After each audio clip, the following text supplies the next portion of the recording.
Hey there. Serious about building a nest egg for the future?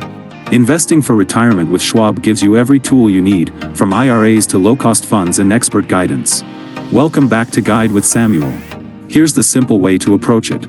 First, open the right account, a traditional, Roth, or rollover IRA with Schwab. Then, decide on your strategy. You can go it alone by investing in Schwab's low-cost target date index funds or a mix of Schwab ETFs. Or, use their robo-advisor, Intelligent Portfolios, or schedule a consultation with a Schwab financial consultant for a personalized plan. The key is to set up automatic contributions from your paycheck or bank account. My crucial pro tip? Maximize your IRA contributions early each year. If you can, try to hit the annual contribution limit at the start of the year. This gives your money more time in the market to compound, which can make a significant difference over decades. That's how you build a retirement portfolio with intention and powerful tools. Are you focused on maxing out tax-advantaged accounts first, or do you also use a taxable brokerage for retirement?